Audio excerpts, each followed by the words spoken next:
My child has an IEP. She from birth just had some medical issues, and so initially she was at a daycare for the first several years, and so we just didn't know where to go because they were going to do a certain type of classroom to transition her out. So we kind of skipped Head Start pre-K, if you will, because of what we were told would happen there. And it didn't happen exactly like they said it would. And so then we ended up we moved from the cab because I just wasn't seeing anything that worked for us. And we're moving to Atlanta anyway. Did private school. It was okay, but I could tell early on that they weren't going to honor her needs and her IEP in the way that it should have been. These were people I knew. My friends' kids had gone to their school years ago. It's a family-owned and operated private school. I wasn't looking forward to spending the money, but I just thought that that's what made sense for her at the time. But one of the things that stood out is that I remember them saying she was stubborn. And I'm like, no, it's a little bit more than she's just stubborn. Um, and and it was unfortunate, and I feel like I can speak frankly that it was, I was hoping that it would be a certain level of support there, because these were people that kind of were from our neighborhood and look like us. And so I thought it would be something that it turned out not to be. And then COVID happened and they didn't go virtual, and my child had to be virtual. And then I tried to get back in and it was radio silence. And so then we ended up at Georgia Cyber Academy. For what they are, I feel like they did what they could to support her, but she needed an in-person social environment. It was really hard for her, particularly emotionally, to just be at home like that. I unfortunately still had to go to work. We were not given the option to stay home. Dad was here, but he's a teacher himself, so it just wasn't a good fit. And they were having a lot of turnover. Their class sizes were really big, it turns out, even though it was virtual, and there were just times she just was not getting the attention that she needed. And so, like I said, we put her on the list for several different charter schools. My son actually has issues with reading comprehension. He's 9, and I noticed the issue started when he was about 7. That he could read, he could do the phonics, he could do all the things, the high frequency words, everything, but he couldn't remember what he was reading. And so I mentioned it to his teacher, and she got him in this program called Rise Augusta, and Rise comes to his school. And from my understanding, it's a few grandmas, and they kind of come and they read to the kids, and they help him with the phonics. And as a result of them helping him with that, he tested out of phonics, he tested out of the vocabulary word section and all those areas, and he's still suffering in reading comprehension. But that program did help him with his phonics and his vocabulary words. They're also, both my boys have also been at the literacy center here in Augusta. I think I had one of them in the program before he could even read. Before he was really eligible, I had asked them to accept him to the program. They did. I think it's maybe powered or funded by AU, is Augusta University, and that program has helped us tremendously.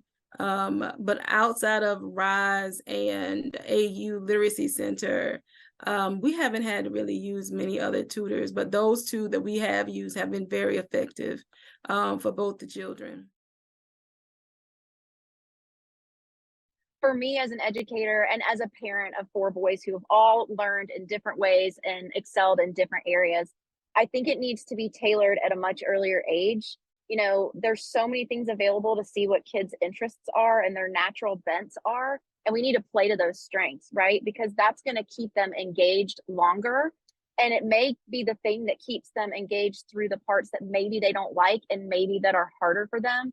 So, we're really good at math and we're really, analytical and, hands-on, but man, writing is just a struggle. But we know we've got to have a basic level of that to be able to function.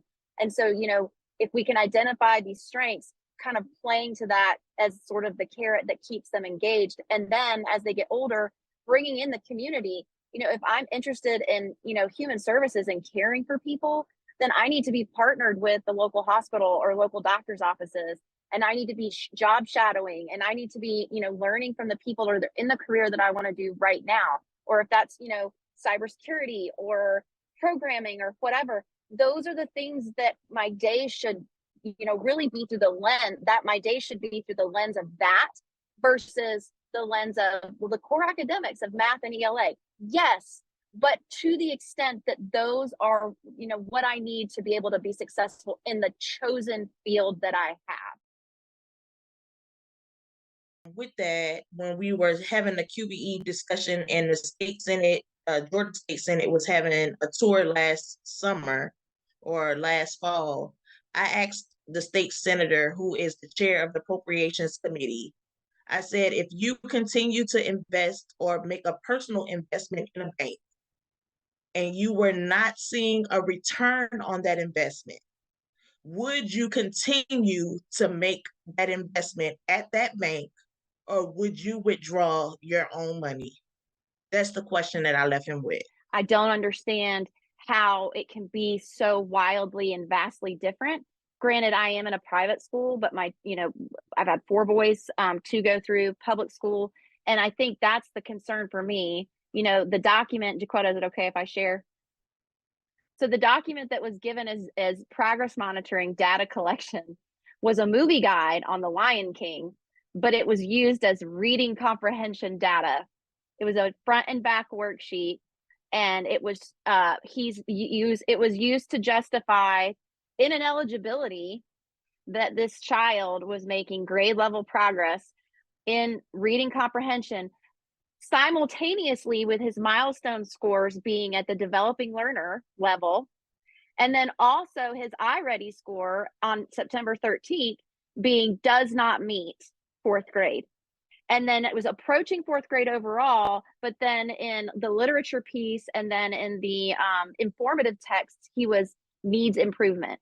So again, how can you say that the classroom teacher who has this one document that's not even reading comprehension, because there's no passages, there was absolutely nothing about this document that showed reading comprehension skills, 0.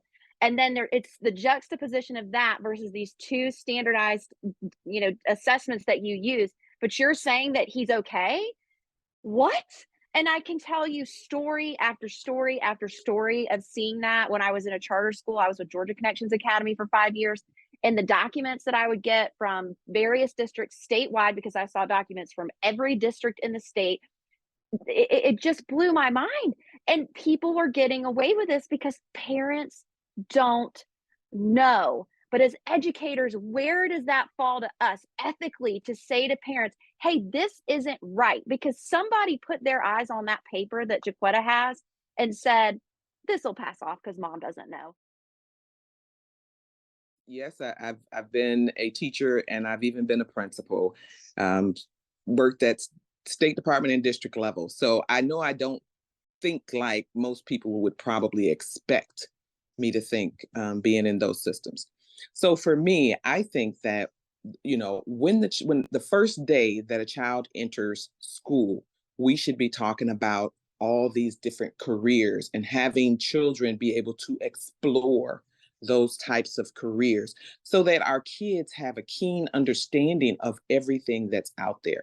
I say that because I come from a very rural setting. And so when I say rural, as in no Walmart, no fast food, no movie theater, bowling alley, dirt roads, stop signs. We didn't have a stoplight. There was no one stoplight. Okay. So that's what I mean when I say rural. So for me, I didn't have the opportunity to see all the careers that were out there. Like I didn't know anything about an entomologist, which I'm like, dang, I probably would have loved to have been a forensic entomologist if I'd known that there was such a thing. So what I'm saying is we have to make sure that all of our children have exposure to the types of careers that are available to them at a much younger age to pique that interest.